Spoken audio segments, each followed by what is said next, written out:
ብዙ ነገሮችን ያሳለፍሽ ቅድም እየነገርኩሽ ነበር። ይህንን ባህል ከአንቺ ጋር በማሳለፌ እድለኛ ነኝ ያልኩሽ ነበር። ምክንያቱም በጣም ጀግና ሴት ልጅ ነኝ ከመለሽ በላይ ነው። ለዛ ነው ስለሚገባሽም ነው። ሰላም ጤና ይስጥልኝ ውድ ተመልካች፣ ዛሬም አዲስ ቪዲዮ ይዤ መጥቻለሁ። ይሄንን ቻናል እናንተ ብቻ ሰብስክራይብ እና ላይክ ማድረጋችሁን እንዳትዘነጉ። አዳዲስ ቪዲዮ ይዤላችሁ ብቅ እላለሁ። እንቦጭቃለን፣ እኛም እንቦጭቃለን፣ እነሱም ይቦጭቁ ማለት ነውና እንግዲህ በመጀመሪያ ደረጃ በሩታና በኤፍሬም ነው የመጣሁት። በሩታና በኤፍሬም የመጣሁት ቪዲዮን ወደ ኋላ ዞር ብላችሁ ለፋሲካ እንግዲህ ኤፍሬም ለ3 ሳምንት ነው ለ1 ወር ነው ምናምን ከዩቱብ ላይ የራሴን ስራ የሆነ ነገር ይዤ ነው የጠፋሁት ብሎ ሩታም ደውሎላት ለሩታ ሲነጋገሩ ነበረ። ሩታ ደግሞ በንዴት ያኔ እንግዲህ ንዴትም ላይ ተኩስ ንዴት ላይ ነው ያለችው። በዛን ጊዜ ስልክ በሱ የሱ ፋሚሊ ብዙ ጊዜ ሲደውሉላት ሩታ ስልክ አታነሳም ይመስለኛል። እንግዲህ አሁን አመት ባለም ብቅ እያለ ሲመጣ በአገራቸው እምብርታቸው በተቀበረበት አገራቸው ላይ እንግዲህ ኤፍሬም የድሮ አብረው እያሳለፉት ከመጀመሪያ እስከ መጨረሻ ከሀይሚ ጋራ ኤፍሬምና ሀይሚ በጣም ሙቤ በጣም ብዙ ነገሮች አብረው እንዳሳለፉ በመጀመሪያ እናንተም ታውቃላችሁ። የኤፍሬምም ተመልካች የአብርሽም የሁላችሁም የሙቤም ታውቃላችሁ።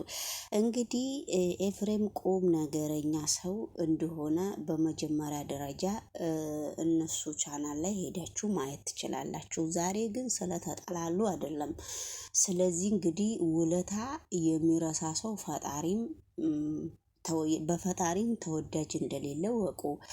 እና እንግዲህ ወደ ገደለው ስንሄድ ይሄ ልጅ ከቻናሉ ላይ ሲጠፋም ቀጥታ ሲደውልላት ብዙ ጊዜ ሩታ ስልክ እንደማታነሳ የነሱ ቻናል ላይ አብረው ሲገናኙ ተነጋግረዋል እርስ በራሳቸውና አመት ባላችን ሲቃረብ እንግዲህ ያው የይቅርታ አመት ባል ነው ይሄ ፋሲካ ማለት ነውና ሲገናኙ እንኳን አደረሰች ተባባሉና ኤፍሬም እንግዲህ የአብርሃም ትንሹ የቤት ትንሹ ልጅ ነው አይደለ እንዴ?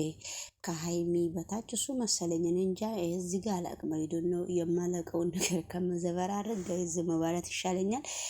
እና እንግዲህ ለሩታ ለአማት ባለ ስጦታ ይዞላት ለሩታ ደውሎ ሩታም እናንተ ጋ ነው የምውለው ስላለኝ ብቻ ነው እየሮኩ የመጣሁት እና በአመት ባል ብድርም የሆነ ነገር እንደማይለኝ 100% እርግጠኛ ስለሆንኩኝ ስለዚህ እንግዲህ መጥቻለሁ ኤፍሬም ስል እንኳን ደህና መጣሽ በቃ ተባባሉና በቃ እንግዲህ የልባቸውን ትንሽ አወሩና ያው ስጦታ አምጥቼልሻለሁም አላላትም። ዞር ብሎ ይዞ መጣላትና ይዞ ሲመጣላት እንግዲህ ብቻሽን ስለሆንሽ ስለዚህ ላንቺ ብቻ ነው ያመጣሁት። አብርሽ ደግሞ ሳስበው እሱ ከሌላ ሰው ጋራ ህይወቱን እንደጀመረና አንቺ ደግሞ ብቻሽን እንደምትኖሪ አውቃለሁ። ነገር ግን ለዛ ነው ላንቺ ብቻ ያመጣውልሽ። ነገር ግን እግዚአብሔር አምላክ ያኖርሽና በጣም ጠንካራ ሴት ነሽና አሁንም ግን ጥሩ ደረጃ ላይ ነው ያለችው። ወደፊትም ጥሩ ደረጃ ላይ ትኖራለች በሚል ሁኔታ ነው እንግዲህ አብርሽ ያሳለፉት ነገርም ኤፍሬም ከመጀመሪያው ጀምሮ ሩታና አብርሽ እንዲለያዩና ኤፍሬም እንደ ታናሽነቱ ለታላቅ እሱም ለኤፍሬምም ለአብርሽ ስለሚታዘዝ በነገራችን ላይ ታላቅና ታናሽ አንድ ላይ ሲወለዱ በቃ ተከታታይ ሲሆኑ አንዳንዱ ልጆች ይደማመጣሉ፣ አንዳንዳችን አንደማመጥም። አንዳንዳችን ታላቅ የማያከብርም አለ። ታናሽም ታላቅ እያከበረ በመደዳው እያደጉ በጥሩ ሁኔታ ላይ ያሉት አሉና አሁን ለምሳሌ ልበላችሁ አብርሽና ኤፍሬም በጣም ነው የሚከባበሩት ይመስለኛል። እና ኤፍሬም እንግዲህ በፍጹም ያላሰበው ነገር ውስጥም ነው የገባው። በአሁን ሰዓትም ያላሰበው ነገር ነው አብርሽም እያደረገው ማለት ነውና ስለዚህ እንግዲህ ውድ ተመልካች ለሩታ ምን ያክል እንደተሰማውና ምን ያክል ሩታን እንደሚወዳትና ሩታን ከነሱ ፋሚሊ ውስጥ ማጣት እንደማይፈልግ በአመት በዓል ምድር እንግዲህ አምጥቶ ስጦታ ሰጥቷታል። ስጦታዋን ደግሞ ልከፍት ስትል እቤትሽ ክፈቺ ነው ያላት። እንግዲህ በዛውም ቀን ውለን ማታ ሩታ ጌም ተጫዋች ነች ከሀርሜላ ጋራ። ጌማቸውን ሲጫወቱ እንግዲህ ማንም ሰው እንዳይቀር ማንም ሰው ዛሬ እንግዲህ ማን እንደሚያሸንፍ እናያለን በሚባል ሁኔታ እንግዲህ ጌሙም ማን እንዳሸነፈ ሁላችሁም ታውቃላችሁ ማለት ነው ውድ ተመልካች። ነገሮቹ በጣም በዛ ሁኔታ ነው ሩታን እንግዲህ ኤፍሬም መከታተል የጀመረው ማለት ነው። ኤፍሬም ሩታን ለፋሲካ ከተገናኙ በኋላ ነው ኤፍሬም እና ሩታ በደንብ መገናኘት የጀመሩት በደንብ። ከዛ በፊት እንግዲህ ያልተመቻቸለት ነገርም እንዳለ ኤፍሬም ተናግሯልና እንግዲህ አሁን ነው እንደ ትኩስ እንደ አዲስ ኤፍሬም የመጣውና ኤፍሬም ሲመጣ ደግሞ አንዳንድ ነገር ጀመረ። በስተመጨረሻ ላይ እንግዲህ ኤፍሬም የቆረጠለት በጣም የከበደውና የቆረጠለት የኔና ያንተ ወንድምነት ለሄርሜላ ተንበርክከህ ቀለበት ስታረግ ነው የኔና ያንተ ወንድምነት የተቆራረጠው ብሎ ቪዲዮ እንኳን ሰርቶ ነበረ ኤፍሬም። አብርሽ ግን እኔ ከወደድኩ ማንም ሰው አይከለክለኝም ብሎ ወንድሙ ታላቅ ወንድሙ ጋር እንኳን ደጋግሞ ዳኒ ቀለበቱን አውጣ ሲለው ደጋግሞ ነው ለሄርሜላ ቀለበት ያደረገው። እንግዲህ ወንድሙ ያኛው በሳል ስላለ አብርሽን የሚያደርገውን ነገር ንቆት መሰለኝ ዝም የሚለው ወይንም ይደሰት በሚባል ሁኔታ ነው።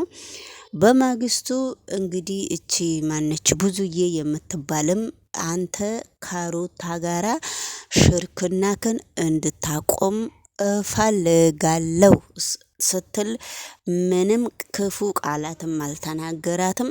አንቺ ያልሽው ነገር እውነትሽን ነው ይሆናል እሺ ነው ያለውና ዴቭም ደውሎ አምጥቶ ቪዲዮ አብረው ሲሰሩ ምንም አይመለከትክም፣ እሱ ከሚፈልገው ሰው ጋራ መኖር ይችላል ነው ያለው። እንግዲህ ነገር ግን ነገሮቹ በጣም ከበርበድ ከዛ በኋላ ነው ያሉት እንግዲህ ውድ ተመልካች ሰላም ጤና ይስጥልኝ ውድ ተመልካች እንደናችሁ ደህና ናችሁ ወይ? ሁሉ ሰላም ሁሉ መልካም ነው። እንግዲህ ሰሞኑን ተያይዘናል። እንግዲህ ዩቱብም ላይክም የለም ሰብስክራይብም የለም ምንም የለም።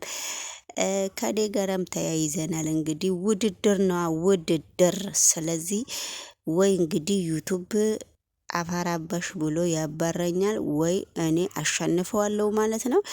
ዩቱብ ማናጀነርዬም እስቲ እንግዲህ አንተም ፈጣሪክም ፈርተህ እንደው እቺ ሴትዮ ጨቀጨቀይ ለፍልፋ ሞተች ብለክ እንደው መተህ አንድ ቀን ቪዲዮ ሹር ብታረገው እኮ በስማም እነ ሁለታችንም እኩል ነው የምንጠቃቀመውና እኔ የዚህ የቻናሌ ነገርም እውነቱን ለመናገር አንዳንድ ጊዜ በጣም ግርም ነው የሚለኝና እኔ ማልተውም እሱም አያነሳኝ በቃ አንድ ላይ በቃ እየተርማጣማጥነ ነውና እንግዲህ ውድ ተመልካች ቪዲዮን ከተመቻችሁ ላይክ እና ሰብስክራይብ አድርጉና ይሄንን ቻናል ከፍ እንዲልና በጣም ብዙ ነገር እንድንማርበትና በጣም ብዙ ነገር እንድንጨዋወትበት ብንደራረግ ስለ እውነት በጣም ነው ደስ የሚለኝና እንግዲህ ይሄ ነው ሁሉም እንግዲህ ወንድም እህት ምናምን መካከል እንግዲህ የሚገባም